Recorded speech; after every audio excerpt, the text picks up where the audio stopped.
बरेली शरीफ से इतना बड़ा मामला सामने आया है कि मेरे भाई मैं क्या बताऊं आपसे। आपने वीडियो को प्ले किया है ना, तो 4-5 मिनट की एक वीडियो हम आपको दिखाने के लिए जा रहे हैं। इसको देखने के बाद में ना, अगर एक बहन के भाई हो, एक बेटी के बाप हो ना, अपने बच्चों को ये वीडियो अगर ना दिखाएं तो उनको इस तरीके से समझा देना कि बेटा ऐसा ऐसा हो चुका है। एक जगह एक बाप अपनी बेटी को सही तरीके से प्यार मोहब्बत के अंदाज में समझा सकता है, बता सकता है, उसके दिल में अपनी और ज्यादा मोहब्बत पैदा कर सकता है तरीके से समझाए। तो मैं आपको एक वीडियो दिखा रहा हूं, मेरे साथ आप बने रहना और सिर्फ 7 मिनट तक हमारी इस अपडेट को जान लीजिए। उसके बाद में वीडियो बेशक लंबा है, आप जा सकते हैं और कलाम सुनेंगे इंशाल्लाह ताला तो ईमान ताजा हो जाएगा। हम पहले आपको अपडेट बताते हैं, फिर आपको कलाम सुनाते हैं। तो 5-7 मिनट हमारे साथ मुकम्मल बने रहे। तो आपकी स्क्रीन पर एक वीडियो दिखाने के लिए जा रहे हैं। आज 3 जून है और चांद की 6 तारीख हो गई है। मुकम्मल इस वीडियो को देख के जाना, बहुत अच्छी जानकारी आपको मिलने वाली है, खासकर उन लड़कियों के लिए गैरों के साथ जाती हैं, मुर्तद हो जाती हैं, उसके बाद में उनका क्या अंजाम होता है। एक सबक, एक इबरतनाक सबक बन गया मेरे अजीजों। एक सबक है पूरी कौम के लिए, उन बच्चियों के लिए जो गैरों के साथ जा रही हैं। तो आइए वीडियो आपकी स्क्रीन पर मुकम्मल जानकारी लेकर के जाना, बाद में कलाम की 2-4 लाइनें जरूर सुन के जाना, इंशाल्लाह ईमान ताज़ा होगा। आइए देखते हैं। कल्लू मियाँ के तकिए में है, ये करीब 150 साल पुराना कब्रिस्तान होगा। देख रहे हैं काफ़ी बड़ा कब्रिस्तान है, यहाँ चारों तरफ मेरे कब्रें हैं। हम जो इस वक्त यहाँ पर आए हैं एक अहम जानकारी देने के लिए। कल एक चौंकाने वाला मामला हुआ है बरेली में। बरेली क्या, अगर हम पूरे मुसलमानों की बात करें तो मुसलमानों में शायद ही ये जो मेरे पीछे आप कब्र देख रहे हैं, ये पहली कब्र होगी जिसका नमाज जनाजा नहीं हुआ है। इसे नमाज जनाजा के बगैर दफन किया गया है। एक लड़की थी जिसने अपनी मर्जी से एक दूसरे संप्रदाय के लड़के के साथ शादी की, उसके बाद उसकी अचानक मौत हो जाती है। मौत होने के बाद उसके घर वाले उसकी बॉडी को अपने घर ले आते हैं, यानी उसकी बॉडी मायके में आ जाती है। इस मामले को लेकर मोहल्ले के लोगों ने एतराज जताया, क्योंकि ये दूसरे संप्रदाय के लड़के के साथ चली गई थी। ये लड़की मुस्लिम थी, लेकिन चूंकि दूसरे संप्रदाय के साथ चली गई थी, इस वजह से मोहल्ले वालों के एतराज के बाद ये मामला तूल पकड़ता गया। और जो वहाँ पास में मस्जिद है लड़की घर के बराबर में, जो वहाँ के इमाम है, नमाज जनाजा पढ़ाने से इनकार कर दिया। और जो पलंग मस्जिद से जनाजा ले जाने के लिए लेकर आया गया था, उसको भी वापस बुलवा लिया गया था। तब ये मामला दरगाह आला हज़रत पर पहुंचा। मरकज़ी दारुल इफ्ता से इस मसले पर राय ली गई। ये पता किया गया कि शरीयत का हुक्म क्या है। शरीयत का हुक्म सामने आने के बाद ये साफ हो गया कि कोई भी इमाम नमाज जनाजा नहीं पढ़ाएगा, क्योंकि लड़की मुर्तद हो चुकी थी। ये हुक्म है, ऐसे लोगों का नमाज जनाजा कोई इमाम नहीं पढ़ाएंगे। घर वालों ने इस पर विचार विमर्श किया, गौर खौस किया। उसके बाद ये तय हुआ कि लड़की को ऐसे ही लाने के बाद दफन कर दिया जाएगा। यहाँ कब्र खुदी है, मेरे पीछे आप देख रहे हैं। यहाँ पुलिस आई थी, पुलिस की मौजूदगी में लड़की को कब्र में दफना दिया गया है। जिन्होंने कब्र खोदी थी वो इस वक्त यहाँ पर मौजूद थे, हमने उनसे बात की है, लेकिन वो कैमरे के सामने नहीं आ रहे हैं। उनका भी कहना यह है कि वो बहुत लंबे वक्त से कब्र खोदने का काम यहाँ कर रहे हैं। ये पहला ऐसा जनाजा है जो बगैर नमाज जनाजा के दफन किया गया है। इसके पीछे की जो वजह है उसे लेकर हमने कल भी ये खबर चलाई थी, तब भी सोशल मीडिया पर इसे लेकर तमाम सवाल खड़े किए जा रहे थे। बहुत से लोग हमसे भी फ़ोन करके पूछ रहे थे कि आखिर क्या ऐसी वजह रही। जब उन्होंने इस पूरे मामले को समझा है और देखा है, तो उसके बाद भी अभी तक इस पर चर्चा चल रही है। लोग सवाल कर रहे हैं और इस पर एक दूसरे से पूछ रहे हैं कि आखिर ऐसा क्या हुआ है। खैर, ये मामला बहुत बड़ा है मुसलमानों के एतबार से। तो जिस तरह से मुसलमानों में ये तरीका है कि जब उनका इंतकाल हो जाता है तो उसके बाद उनको गुस्ल दिया जाता है, गुस्ल के बाद नमाज जनाजा होती है और नमाज जनाजा के बाद कब्रिस्तान में जनाजे को लेकर आते हैं, वहाँ कब्र खोदी जाती है और कब्र खोदने के बाद जनाजे को उसमें दफन कर दिया जाता है। लेकिन ये पहला मामला था, हमारे लिए भी बेचैनी का सबब था। हमसे भी लोग जानना चाहते थे कि एक लड़की का ऐसा इंतकाल हुआ है जिसको लेकर काफ़ी हंगामा खड़ा हुआ है, लोग उसके जनाजे में शामिल नहीं होना चाहते हैं,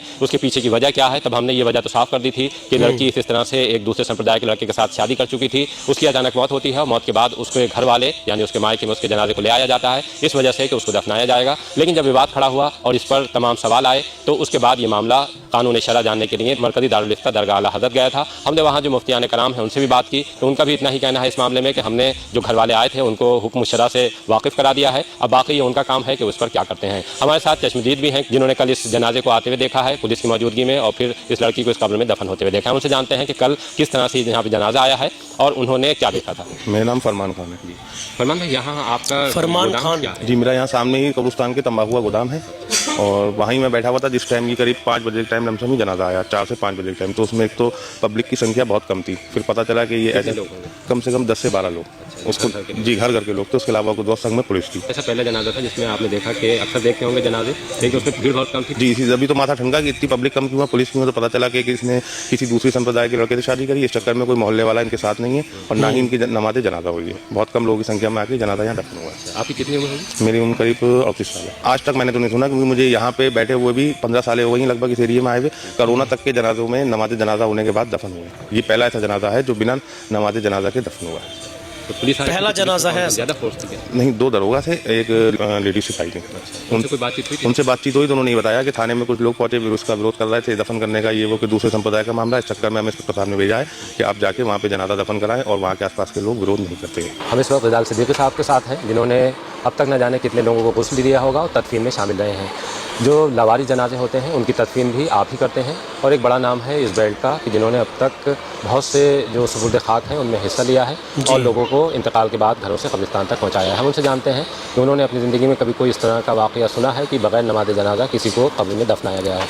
मेरी ज़िंदगी में इतनी मैयतें आई हैं और हर तरह की मैयतें दफन करी हैं, एक से ज़्यादा दर्दनाक केस आए हैं, लेकिन जो ये कल वाक़या हुआ है कि इस तरह का कभी कोई केस नहीं आया। और ये बहुत ही अच्छा हुआ कि किसी ने ना तो नमाज जनाजा पढ़ाई और ना ही इसको जगह दी, ताकि इस तरह से बच्चियों को थोड़ी हिदायत तो मिले कि हमने जो गलत करा उसका अंजाम गलत है। बिल्कुल। दुनिया भी गलत है और आखिरत भी गलत है। लेकिन आपको कल इत्तला कैसे मिली? लोगों ने मुझे मशवरा करा, साहब कोई जगह है दफन करना है, तो मैंने भी मना कर दिया, नहीं साहब कोई ऐसी जगह, ऐसे लोगों के लिए कोई ऐसी जगह नहीं है। अच्छा, आपसे भी कहा गया? जी, तो दफन के लिए कोई जगह बता दीजिए कि कहाँ दफन है। साहब इस तरह के केस के लिए कोई नहीं लेगा और ना ही हम आपको बता सकते कि कहाँ होगा या कहाँ नहीं होगा।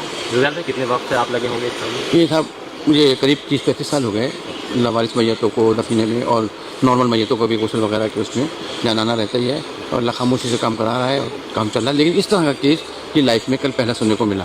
तो आपने भी हैरान कर दिया? बिल्कुल, बहुत हैरान करने वाला वाक़या है। और बच्चियों के लिए एक नसीहत है कि जो बच्चियाँ हमारी भटक रही हैं और वालिदैन की कोई उनको वो नहीं है कि भाई हमारे माँ बाप की इज़्ज़त का क्या असर पड़ेगा इस चीज़ से करने से, तो ये बहुत ही अच्छा हुआ कल इस वाक़े से कि और नसीहत मिलेगी और बहुत लोग इस चीज़ से बचेंगी बच्चियाँ कि अरे जब दुनिया भी सही नहीं है और आखिरत भी सही नहीं है। इंशाअल्लाह बिल्कुल बिल्कुल समझना चाहिए साहब, और ना तो दुनिया ही अच्छी बनी ना आखिरत अच्छी बनी। देखिए, हुक्म शरा यही है कि उन्होंने अपने मज़हब को छोड़ा और मज़हब छोड़कर दूसरे मज़हब को इख्तियार करते हुए दूसरे मज़हब के रीति रिवाज के मुताबिक उसने शादी की। तो शरई मसला यही है कि जो मज़हब को छोड़ देता है तो मज़हब के मानने वाले का फिर उससे कोई वास्ता नहीं रहता। हुक्म शरा यही है कि हम ना तो मज़हब के मुताबिक उसको तजीज़ व तफ़ीन कर सकते हैं, ना मज़हब के मुताबिक उसकी जनाजा पढ़ सकते हैं। जैसे मुसलमानों के लिए ये इंतकाल के बाद एक हुक्म है कि उनको उस तरह से गुस्ल होगा, नमाज जनाजा होगी, फिर दफन किया जाएगा। लेकिन अगर कोई ये इस्लाम से हट जाता है तो उसके लिए ये चीज़ें नहीं, उसके लिए ये चीज़ें लागू है ही नहीं। जो मुसलमान है, जो ईमान वाला है, उसके लिए नमाज जनाजा भी, उसके लिए कफन भी है, उसके लिए दफन भी है, उसके लिए हमारे 4 कंधे भी हैं।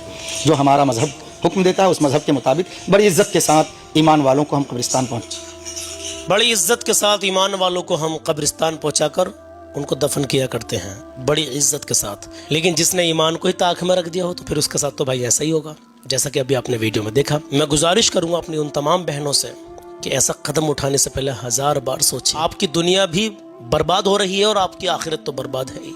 जी हाँ, देखा आपने, कुछ समझ के चलिए। आपके माँ बाप आपके लिए कभी भी बुरा नहीं चाहेंगे इंशाल्लाह, और माँ बापों को भी चाहिए कि बेटी से एक बार, इसी के जरिए बेटी से एक बार पूछ लिया जाए, उसकी भी मर्जी हो पूछ ली जाए मेरे भाई। हाँ, इंशाल्लाह ताला मुझे उम्मीद है आपकी बेटी मना नहीं करेगी, लेकिन कहीं ना कहीं कोई मामला उसकी नज़र में आएंगे तो फिर मतलब मशवरा लेना चाहिए, उससे भी पूछना चाहिए। तो फिर कहीं और आप देख सकते हैं रिश्तेदारी में ही। लेकिन हाँ, अगर बेटी जिद करी नहीं मैं तो उसी के साथ करूंगी, तो ये गलत है, ये गलत है। ऐसा नहीं होना चाहिए। देखना चाहिए अपने आपको, देखोगे आपके लिए आपके माँ बाप की इज्जत कितनी ज़्यादा अहमियत रखती है। बहुत, आपके माँ बाप ने आपको बचपन से बड़ा कर दिया, बचपन से जवान कर दिया, पाल पाल के आपको हर खुशी दी आपके माँ बाप ने, आपके वालिदैन ने। उनकी इज्जत